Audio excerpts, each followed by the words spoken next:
నమస్తే అండి. ఎలా ఉందండి గవర్నమెంట్? గవర్నమెంట్ బ్రహ్మాండంగా ఉంది. హ్మ్. కష్టాల్లో జనాలను ముంచేసి ప్రశాంతంగా హ్యాపీగా జగన్మోహన్ రెడ్డి నిద్రపోతున్నాడు. వ్యవస్థను అంతా గాడిలో పెట్టడానికి కొంచెం టైం పట్టుద్ది. కాబట్టి బాగానే ఉంది ప్రస్తుతానికి. సంక్షేమ పథకాలు, సూపర్ సిక్స్ ఇవన్నీ కూడా బ్రహ్మాండంగా అమలు జరుగుతున్నాయి. జనాలు కూడా హ్యాపీగా ఉన్నారు. అయితే ఎలా ఉంది డిప్యూటీ సీఎం గారు కూడా పనితీరు గారు? ఎక్సలెంట్ అండి పవన్ కళ్యాణ్.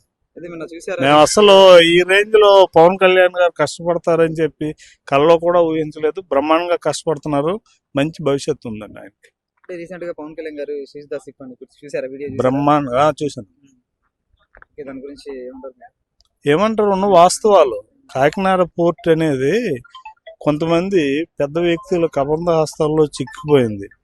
అది అసలు సివిల్ సప్లై మినిస్టర్ ఎప్పటి నుండో దీనికోసం ఆరా తీసుకునేటప్పటికి ఒక పకడ్బందీగా చేద్దాం. ఇంత రైసు ఇతర దేశాలకు వెళ్తుందంటే అది చాలా ఘోరమైన విషయం.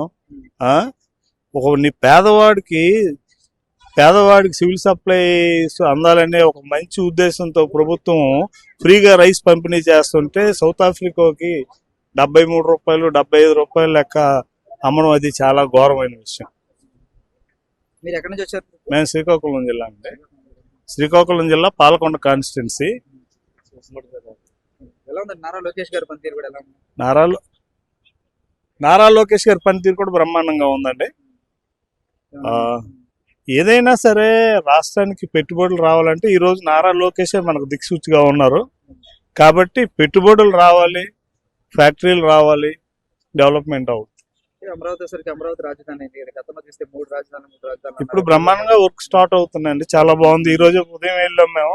శ్రీకాకుళం నుండి పార్వతీపురం నుండి వచ్చాము. ఇక్కడ మా డైరెక్టర్ ప్రమాణ స్వీకారానికి ఇక్కడికి వచ్చాము. ఒకసారి అలా అమరావతి ఎలా ఉంది చూద్దామని వెళ్ళాము. చాలా బ్రహ్మాండంగా ఉందండి. గత ఒక 2 years బ్యాక్ వెళ్ళాము. అదంతా ఒట్టి అడవిలాగా ఉండేదండి. ఇప్పుడైతే తుప్పలన్నీ క్లియర్ చేస్తున్నారు. చాలా బాగుందండి.